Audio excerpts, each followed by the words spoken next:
fils de Yavan, Elisha, Tarshisha, Kiltim et Dodanim, fils de Cham, Cush, Mitzraïm, Pout et Canaan. Fils de Cush, Séba, Avila, Sapta, Raïma et Sapteka, fils de Raïma. Sheba et Dedan. Cush fut le père de Nimrod qui se mit à exercer un grand pouvoir sur la terre. Mitzraïm fut le père des Loudim, des Ananim, des Léabim, des Naphtuim, des Patrosim, des Kasluim, dont sont issus les Philistins, et des Crétois. Canaan fut le père de Sidon, son aîné, et Heth. De lui descendent les Yébousiens, les Amoréens, les Girgasiens, les Éviens, les Arkiens, les Signiens, les Arvadiens, les Tsémariens et les Amatiens. Les descendants de Sem furent Élam, Assour, Arpakshad, Loud, Aram. Les descendants d'Aram furent Outz, Oul, Guéter et Méchec. Arpakshad fut le père de Shéla, et Shéla fut le père d'Héber. Héber eut deux fils, l'un s'appelait Péleg, partage, parce que de son temps la terre fut partagée, et son frère s'appelait Yoktan. Yoktan fut le père d'Almodad, Shélef, Atsamarvet, Yéra, Adoram, Uzal, Dikla, Obal, Abimaël, Saba, Ophir, Avila et Yobab. Tout cela étaient des descendants de Yoktan. Sem, Arpakshad, Shéla, Héber, Péleg, Réou, Séroug, Nahor, Téra, Abram, c'est-à-dire Abraham. Abraham eut pour fils Isaac et Ismaël. Voici leur postérité. Le fils aîné d'Ismaël s'appelait Nebaïo, puis viennent Kédar, Abdej, Misbam, Mishma, Douma, Massa, Hadad, Théma, Yétour, Napish et Kedma. Tels sont les fils d'Ismaël. Kétoura, épouse de second rang d'Abraham, Médan, Madian, Yishbak et Shua, fils de Yokshan, Saba et Dedan.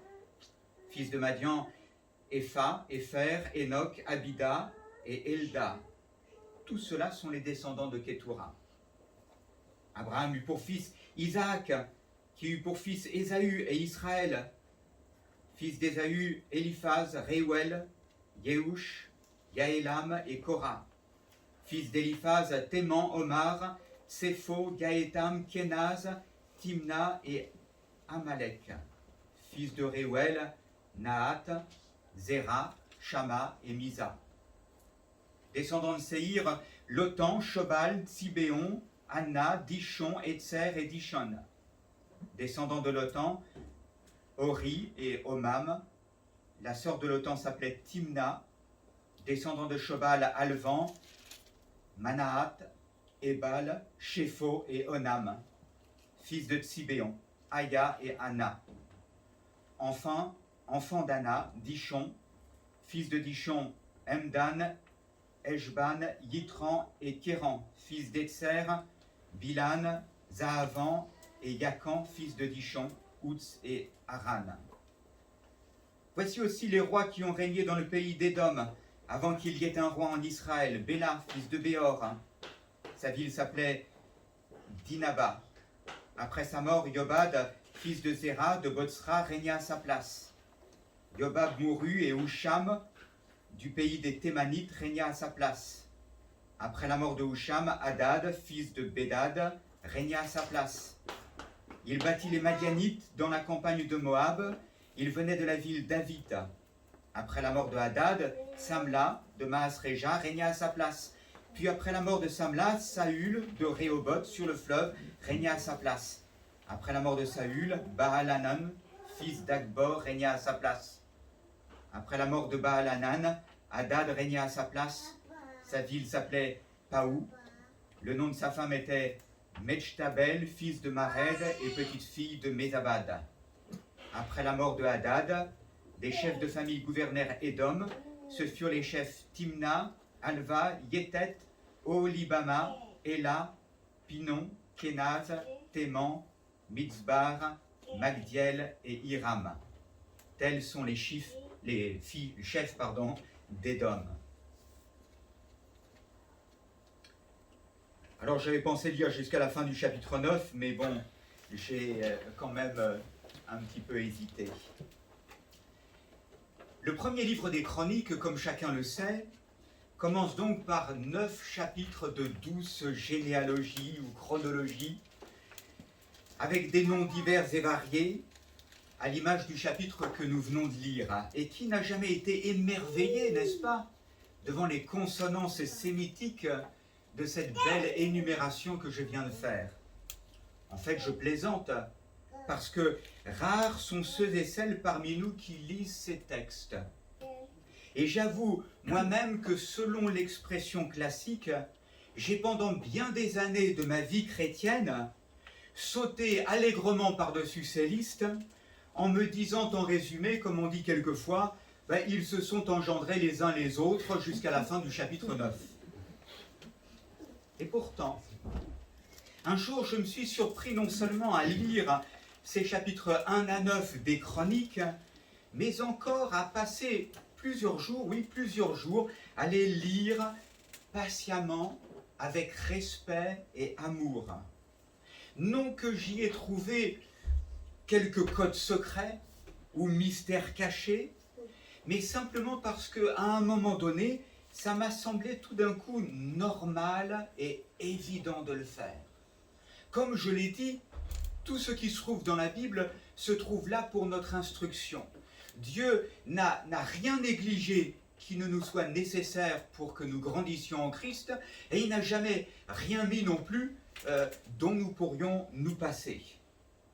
Je le répète, je ne suis pas sorti à la lecture du chapitre 1 par exemple, avec des leçons spirituelles évidentes comme par magie, mais simplement avec le sentiment que si Dieu a voulu là ces généalogies et ces listes, c'est que c'est important et qu'il convenait que j'en recherche le pourquoi. Cela m'a d'ailleurs rappelé, à ce moment-là, une scène que je pensais avoir oubliée et qui remonte à l'année scolaire 1977-1978.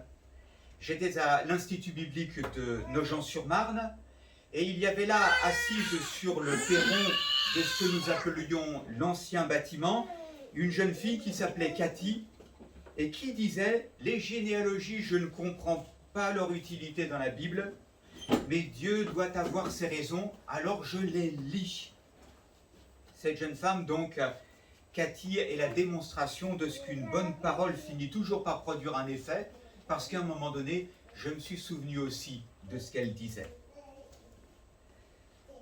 Après tout, lorsqu'on y réfléchit, n'y a-t-il pas d'autres listes longues et souvent fastidieuses dont l'existence me semble importante, même si ces listes sont composées quelquefois d'illustres inconnus?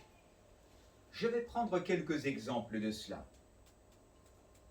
Nous nous sommes rendus il y a quelques années, Marie-Christine, mon épouse, Nathanaël et moi, au mémorial de la Shoah à Paris.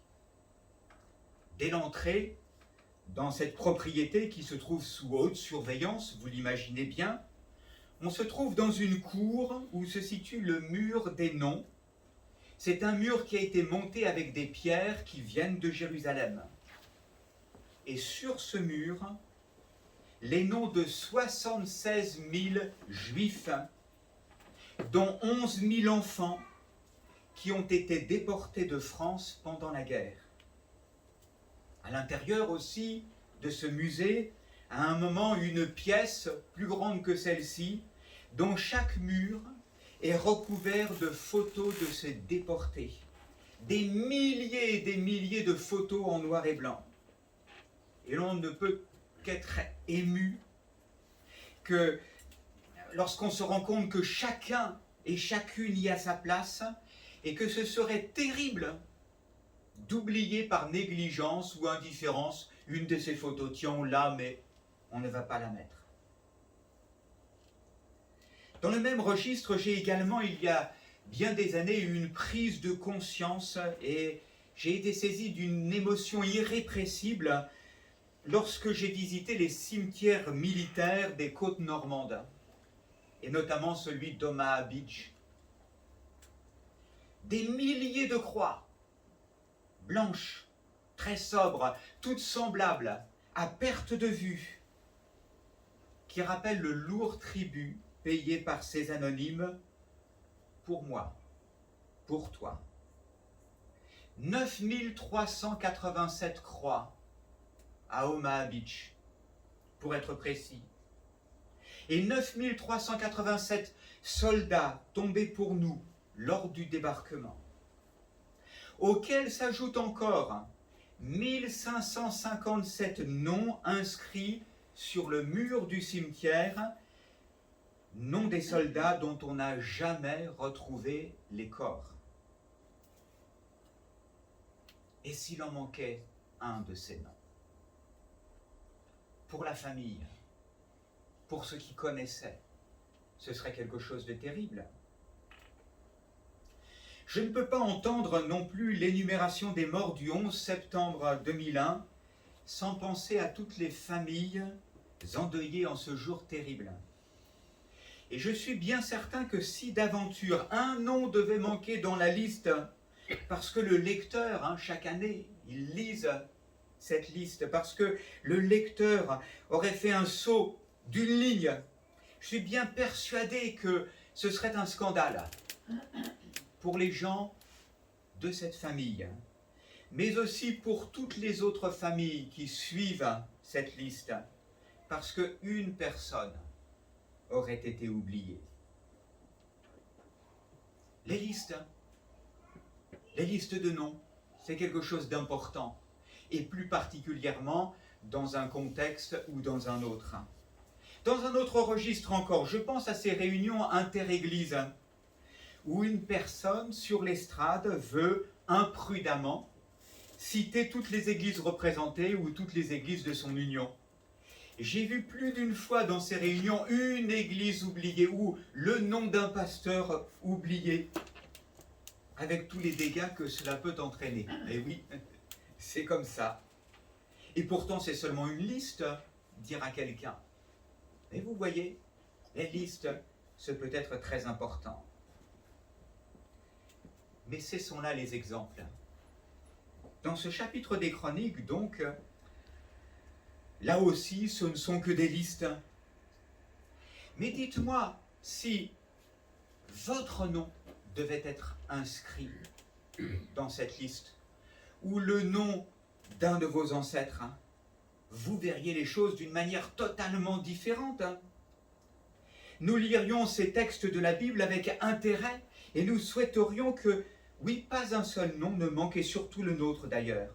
On prétend que si on vous donne un annuaire, en vous disant tu te trouves dans cet annuaire, 99% des gens commencent par aller vérifier leur nom.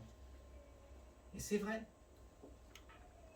Encore un exemple qui me vient justement à l'esprit. Je suis allé pour la deuxième fois il y a quelques années au musée du désert près d'Anduze. La dernière fois que nous nous y étions rendus en famille, c'était il y a plusieurs décennies. Mais devinez quoi? Sur la liste des nombreux galériens pour la foi, qui sont morts pour cause de religion protestante lors de cette sombre page de l'histoire de France qui commence avec la révocation de l'édit de Nantes. J'ai cherché un nom. Il y avait une grande rame de galères et des noms sur tout le mur. J'ai cherché un nom pour voir s'il y était toujours. Celui de Raoul Gou. Une personne dont je ne sais si j'ai le moindre lien de parenté avec elle, mais qui m'est chère par cette homonymie. Ah, s'il l'avait effacé, je crois que j'aurais été faire un scandale là. Ces listes des chroniques sont donc importantes, même si elles ne répondent pas aux normes modernes des généalogies. Mais parce qu'il s'y trouve des noms choisis par Dieu le Saint-Esprit pour y figurer, nous devons les respecter, ces listes. Et chaque nom, nous devons prononcer avec attention lorsque nous les lisons dans notre Bible. Mais encore, Vous allez me dire, bon, tu nous as dit, voilà, c'est dans la Bible, c'est important, les listes, ça peut être important. Je pense aux étudiants qui vont aussi voir la liste des résultats, n'est-ce pas, sur un mur. Alors on voit la fébrilité de ceux-ci, et puis si jamais ils ne trouvent pas leur nom, alors ils le relisent une deuxième fois en espérant qu'ils l'avaient sauté malencontreusement, mais que le nom est quand même là pour dire, voilà, ton examen, tu l'as eu. Tu nous as dit que c'était important les listes et que les listes dans les chroniques étaient importantes. Mais quelle leçon est-ce que nous pouvons tirer de listes comme celle-ci encore?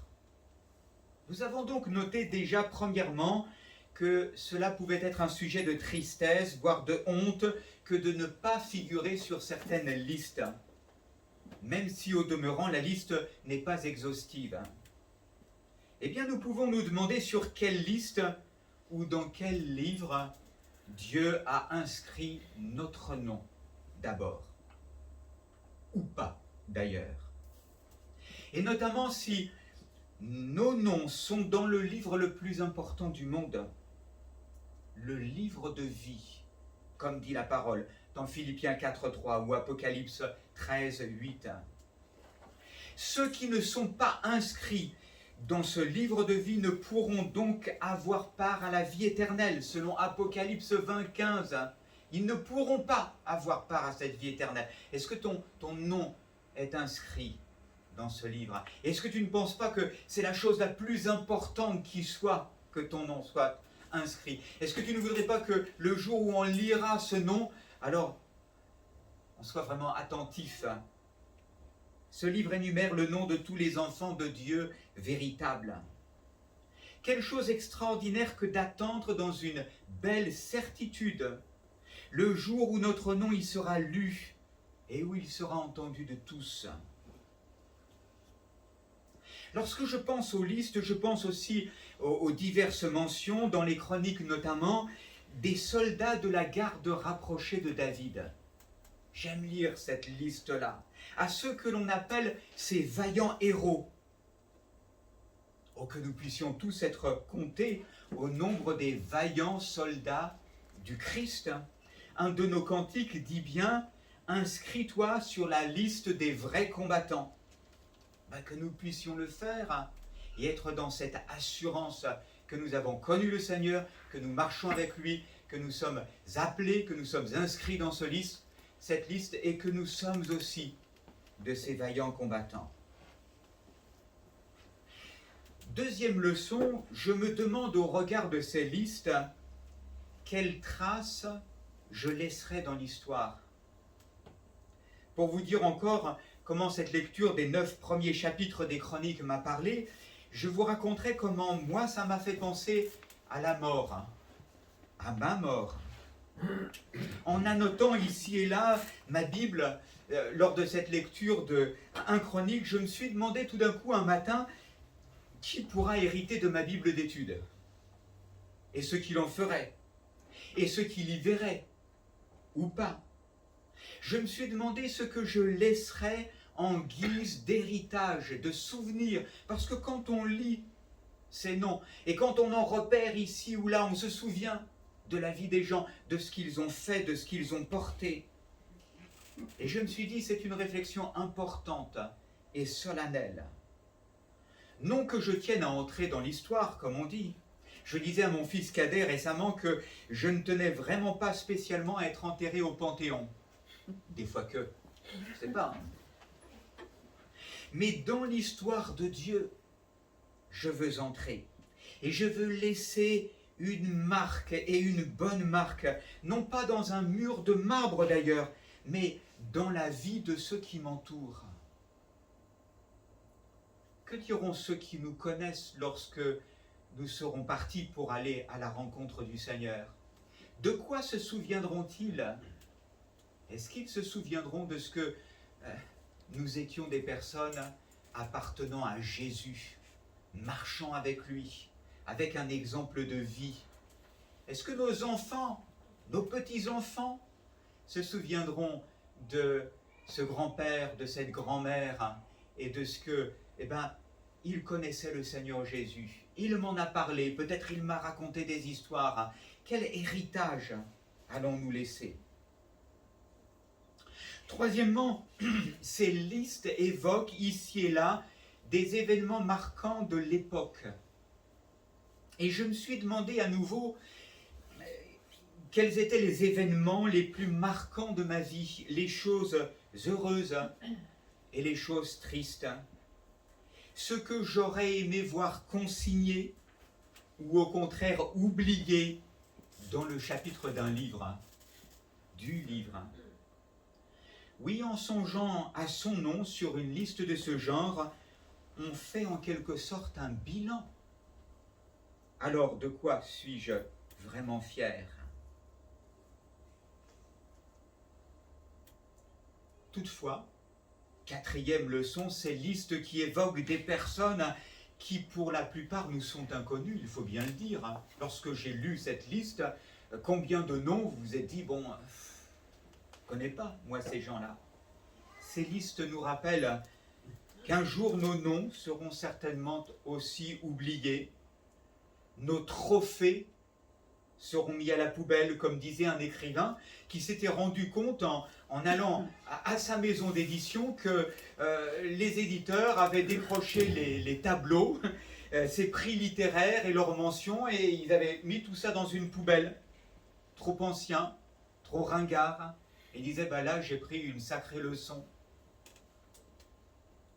Nous ne devons donc pas vivre pour les feux de la rampe, comme on dit, et pour l'honneur des hommes, parce que eux nous oublieront.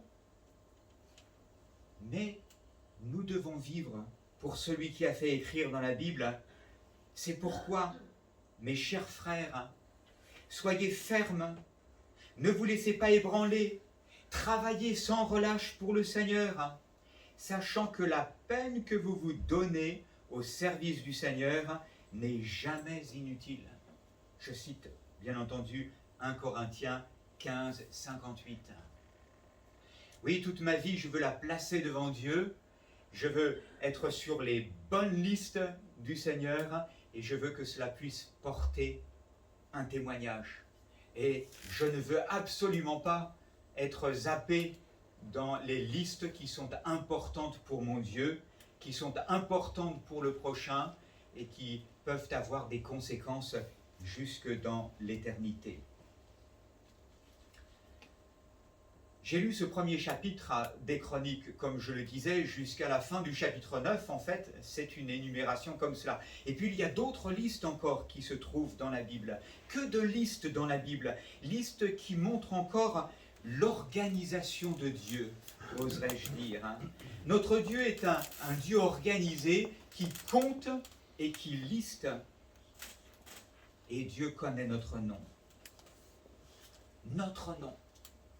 Nous ne sommes devant lui jamais perdus dans la masse, jamais un simple numéro, ou encore une statistique, ou un dommage collatéral inconnu. Je suis assez précieux à ses yeux pour qu'il mentionne mon nom un jour, comme il le fait de tant et tant de noms dans les Chroniques, entre autres, et comme il le fait aussi des héros de la foi, dans Hébreux chapitre 11. Et si le temps manque pour le faire maintenant, comme le dit aussi l'auteur de l'Épître aux Hébreux chapitre 11 verset 32, il manque le temps de le faire maintenant, de le citer ce nom. Je sais qu'il viendra un moment où Dieu le fera et il ne nous oublie pas. Alors, êtes-vous sur les bonnes listes du Seigneur? Êtes-vous dans le bon registre, dans le bon carnet? Est-ce que vous avez cette assurance dans votre cœur qui est formidable, qui est extraordinaire? Ou est-ce que, pour une raison ou une autre, vous êtes encore dans le doute et vous vous dites « Ah, c'est bien beau tout ça, mais comment est-ce que moi je pourrais être sur la liste du Seigneur ?» C'est pourtant tellement simple. S'approcher de lui dans la repentance, dans l'humilité, dans la foi. Lui dire, Seigneur, tu n'es pas un Dieu qui me demande de réaliser tout un tas d'exploits extraordinaires pour pouvoir être sur ta bonne liste et inscrit dans ce livre de vie. Tu me demandes simplement de venir avec ma faiblesse et tel que je suis. Le Seigneur peut-être te parle ce matin et t'appelle et te dit viens à moi, tout simplement, tel que tu es. Et à toi qui es chrétien, et il te dit peut-être écoute, tu te considères souvent comme tellement petit. Et c'est vrai, il faut se mettre à sa juste place. Nous sommes tout petits à bien des égards. Mais d'un autre côté, tu es précieux à mes yeux. Je t'aime, je t'ai inscrit dans mon livre de vie. Sois-en fier, sois-en reconnaissant jour par jour. Et puis, avance dans ta vie et proclame cela aussi à ceux qui t'entourent. Alors, moi j'ai lu ce passage un petit peu complexe, mais j'espère que vous vous en souviendrez, que vous vous souviendrez de ces listes, et puis que vous en tirerez instruction pour votre vie, et quelque chose de bon, et qui porte un bon fruit pour l'éternité. Nous allons prier ensemble. Seigneur, merci pour ta parole. Merci parce que c'est vrai qu'intellectuellement, nous connaissons souvent, nous savons que ta parole, elle est importante, que tout ce qui se trouve entre les 2 pages de couverture, depuis Genèse 1.1 jusqu'au dernier verset de l'Apocalypse, c'est important. Mais tu vois aussi que au-delà de cela, parfois nous sommes tentés de passer au-dessus de tant et tant de passages des Écritures, et nous ne réfléchissons pas d'une manière approfondie. Tu nous as rappelé ce matin l'importance de chacun et chacune. C'est vrai que tu nous connais parfaitement, tu sais même le nombre de cheveux qu'il y a sur notre tête. Seigneur, nous te remercions de nous avoir rappelé cela. Tu nous as rappelé aussi l'importance d'être sur la bonne liste. Et Seigneur, fais-le pour chaque personne dans cette salle ce matin, que chacun et chacune puisse s'approcher de toi, puisse te reconnaître comme Sauveur et Seigneur sur sa vie, et avoir cette assurance d'être sur cette bonne liste. Et puis Seigneur, qu'on puisse aussi être inscrit sur cette liste des bons combattants, de ceux qui marchent jour par jour avec toi, et de ceux qui sont reconnus comme des petits Christ, des chrétiens, des gens qui t'appartiennent, qui marchent avec toi jusqu'au bout du chemin, et qui entrent ensuite dans cette vie éternelle que tu as préparée. Seigneur, renouvelle notre joie de t'appartenir, et fais toutes ces choses en ton nom, et pour ta gloire nous te le demandons.